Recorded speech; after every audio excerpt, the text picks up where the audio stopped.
আমাৰ যিজন সভাপতি আছিলে ভূপেন কুমাৰ বৰা ডাঙৰীয়া তেখেতৰ কাৰ্যকাল সাধাৰণতে 3 বছৰ হয় কিন্তু তেখেতৰ 4 বছৰ ইতিমধ্যে হৈ গৈছিল আৰু গৌৰৱ গগৈ ডাঙৰীয়া নতুনকৈ হাইকমাণ্ডে অসমলৈ আমাৰ সভাপতি হিচাপে পঠাইছে আৰু আমি যোৱা পৰহি দিনাখন দিল্লীত সকলোৱে মিলিত হৈছো কেনেকৈ আমি নতুন ৰণনীতি কৰিব লাগিব সেইখিনি কথা পাতি আহিছো আৰু সকলোৱে একত্ৰিতভাৱে অসমৰ ৰাইজৰ কাৰণে মাত মাতিম অসমৰ পৰা বিজেপিৰ অপশাসন আঁতৰাই দিম বুলি আমি এটা সংকল্প লৈছো আৰু সেই সংকল্প অনুসৰি আগন্তুক এটা বছৰত আপুনি আমাৰ তৃণমূল পৰ্যায়ৰ কৰ্মীৰ পৰা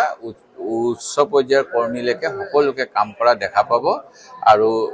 যেহেতু তেখেত যোৰহাটৰ সাংসদ হৈছে আপোনালোকে জানে 2024 নিৰ্বাচনত তুমুল প্ৰত্যাহ্বানৰ মাজেৰে যোৰহাটৰ পৰা আৰু সেই গতিকে তেখেতে কালি প্ৰথম সভাপতি নিয়োগ হোৱাৰ পিছতে যোৰহাট জিলাত প্ৰৱেশ কৰিলে শিৱসাগৰ জিলাত প্ৰৱেশ কৰিলে আৰু ইয়াৰ পৰাহে এতিয়া তেখেতে উজনিৰ পৰা গুৱাহাটী হেডকোৱাৰ্টাৰলৈ যাব আমাৰ ৰাজ্য ভৱনলৈ আৰু দায়িত্বভাৰ গ্ৰহণ কৰিব আৰু জনগণৰ এটা ইচ্ছা মই ভাবো আছে যে এটা পৰিৱৰ্তন লাগে বিজেপিয়ে যি পৰিৱৰ্তনৰ কথা কৈছিল 2014 চন অথবা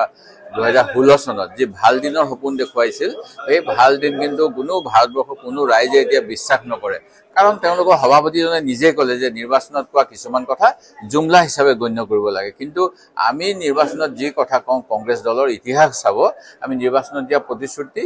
আংশিকভাৱে হলেও পূৰণ কৰিবলৈ চাওঁ তেওঁলোকে কিন্তু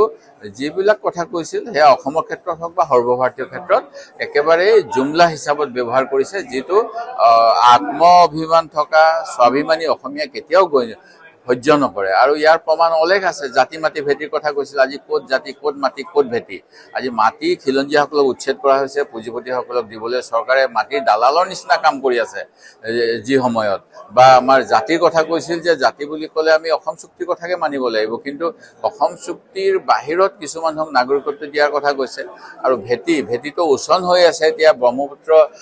যোৱাকালি এই বানচক 4জনৰ কিজানি সমাধি হৈছে আৰু বহুত মাটি বাৰী নাইকিয়া হৈ গৈছে ভেটি উচন হৈছে এই গতিকে তেওঁলোকে এটাও প্ৰতিশ্ৰুতি পূৰণ কৰা নাই যিখিনি 2014 চন বা 16 চনত কৈছিলে এই গতিকে ইয়াৰ প্ৰত্যাহ্বান নিশ্চিতভাৱে ৰাইজৰ কাম কৰিবলৈ কংগ্ৰেছ দলে কৰিব আৰু আমি আশাবাদী গৌৰৱ গগৈৰ নেতৃত্বত আমি ভাল প্ৰদৰ্শন দেখাম আৰু ৰাইজৰ বিচৰা ধৰণে এটা পৰিৱৰ্তন আমি আনিব পাৰিম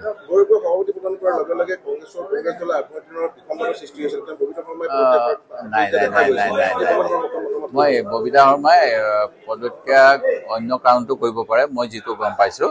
মই তেওঁ দলৰ প্ৰাথমিক সদস্য পদ নিশ্চয় পদত্যাগ কৰা নাই মই অৱশ্যে তেওঁৰ লগত ফোনত যোগাযোগ কৰিব পৰা নাই ব্যস্ততাৰ কাৰণে মই ভাবো তেখেতে নিজৰ দায়িত্বৰ পৰা কিছু আঁতৰি আহিব বিচাৰিছে আপোনালোকে জানে তেওঁ এজনগৰাকী খুব ভাল প্ৰযোজক আৰু নিৰ্দেশক বিদেশত আপোন মানুহ তাৰ পিছত আমাৰ বিভিন্ন পুৰণা শিল্পী অভিনেতাসকলৰ ওপৰত তেওঁ ডকুমেণ্টাৰী কৰি এৱাৰ্ড উইনাৰ হয় তেওঁ এই গতিকে তেখেতে বোধকৰো নিজৰ কামত মনোনিৱেশ কৰিব বিচাৰিছে কাৰণ তেখেতসকলৰ যথেষ্ট অন্য কামো আছে তেওঁ এগৰাকী ভাল নেত্ৰী মই সেই গতিকে তেওঁ দলৰ গৌৰৱ গগৈৰ প্ৰতি বিৰোধ কৰি অহা বুলি মই বিশ্বাস নকৰো আপোনালোকে কেন্দ্ৰ কৰি আস্থাৰে 26 আগবাঢ়ি যাব বুলি আশাবাদী 100% আমি এতিয়া 26 নিৰ্বাচনলৈকে সকলোৱে এক সুৰত কথা পাতিম একে কথা কম আৰু ৰাইজৰ হৈ বিজেপিৰ প্ৰতিটো অন্যায় বিৰুদ্ধে মাত মাতিম এয়া মই নিশ্চিতভাৱে বিৰোধী শক্তিশালী হলে ভাল হয় কিন্তু বিৰোধী শক্তিশালী হোৱাত বিভিন্ন কাৰকে কেতিয়াবা বাধা দিয়ে মই ভাবো এই বাধাবিলাক সকলোৱে আত্ম উপলব্ধি কৰিব অকল কংগ্ৰেছ দল বিগ ব্ৰাদাৰ বুলি কৈ কংগ্ৰেছক দোষাৰোপ কৰি থাকিলে নহব সকলোৰে নিজৰ আত্মমন্থনৰ দৰকাৰ আৰু ৰাইজৰ স্বাৰ্থত সকলোৱে একগোট হোৱাটো দৰকাৰ মই ইয়াৰ পোষকতা কৰোঁ কিন্তু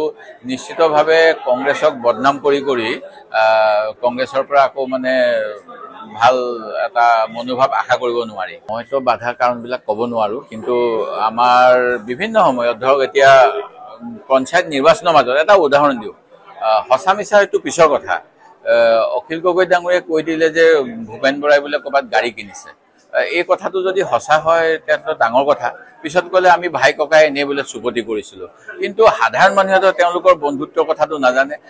অখিল গগৈ ডাঙৰীয়াক এজন ৰাজনৈতিক নেতা হিচাপে জানে ভূপেন বৰা ডাঙৰীয়াক এজন ৰাজনৈতিক নেতা হিচাপে জানে আৰু দুইজন দুটা দলৰ সভাপতি যদি পঞ্চায়তৰ নিৰ্বাচনৰ মাজত এনেকুৱা এটা মন্তব্য এজনে এজনৰ বিৰুদ্ধে দিয়ে তে ই কিমান দূৰ ৰাইজক আস্থাত ল'ব এইবিলাক কথাও আছে মই আৰু বিশেষ এইবিলাক বিষয়ত আজি ক'ব নিবিচাৰো